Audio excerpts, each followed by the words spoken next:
वहां कोई और भी था। कहानी एक भूतिया बगीचे और चुड़ैल की। जीवन में कभी कभी अपने आसपास भूतों का एहसास होता है। गुजरात के जामनगर जिले के एक गांव की बात है। गर्मी का महीना था। आम पेड़ों में पककर तैयार हो रहे थे। जैसे ही थोड़ी तेज हवा चलती तो पके हुए आम पेड़ों से गिर जाते। पेड़ के पके मीठे आमों को खाने का मजा ही कुछ और है। इस स्वाद को केवल वही जानते हैं जिन्होंने पेड़ के पके आम को खाया है। जैसे ही हवा चलती गांव के बच्चे नवयुवक बगीचे में दौड़ जाते।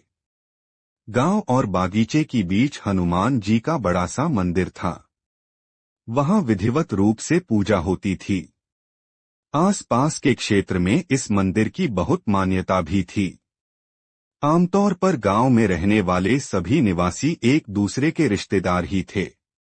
इस गांव के सभी निवासी एक ही परिवार के वंशज थे।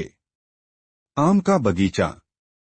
आम के बगीचे में लोग झुंड में ही जाते थे। अकेले जाने की लोग हिम्मत नहीं करते थे। इसके मुख्यतः दो कारण थे। एक तो आम का बगीचा बहुत बड़ा था।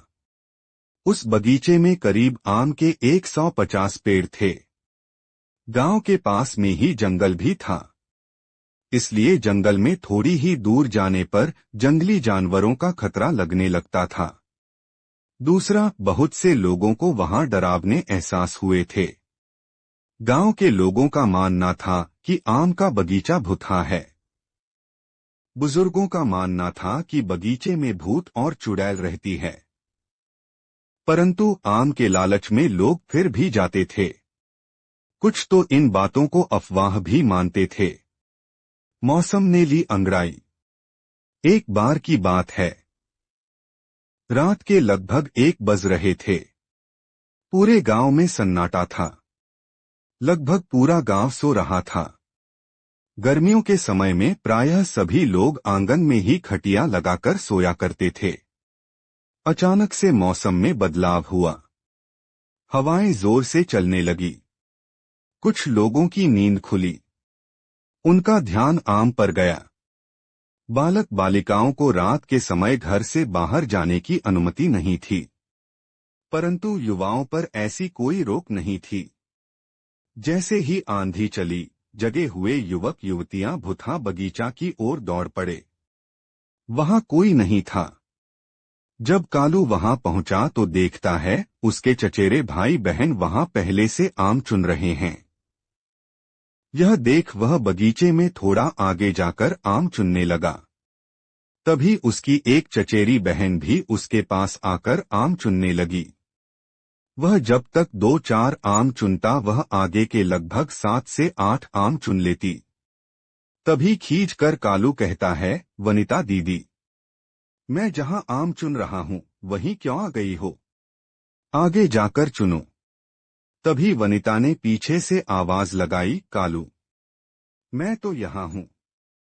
कालू ने पीछे देखकर कहा, अरे तुम वहां हो तो यहां कौन है? जब आगे मुड़ा तो वहां कोई नहीं था। उसके भाई बहन भी कहने लगे, पागल है क्या? तू तो अकेला ही है वहां। कालू थोड़ा घबराया फिर आम चुनने लगा। बड़ी सी परछाई। ये लोग आम चुन ही रहे थे कि अचानक एक लड़का चिल्लाने लगा, भागो, यहां कोई और भी है। वह देखो सामने से आ रही है। सबने नजर उठाकर देखा तो एक महिला की बड़ी सी परछाई इनकी तरफ चली आ रही थी। साहसी कालू ने जब उस परछाई की ओर टॉर्च से रोशनी दिखाई तो सबके होश उड़ गए। वह परछाई नहीं, एक विशालकाय चुड़ैल थी, जिसके चेहरे पर आंख नाक के जगह मांस से लोथड़े थे। यह देख सारे युवक युवतियां भाग खड़े हुए। वे सब दौड़कर भागने लगे। पीछे से चुड़ैल भी उन्हें दौड़ा रही थी।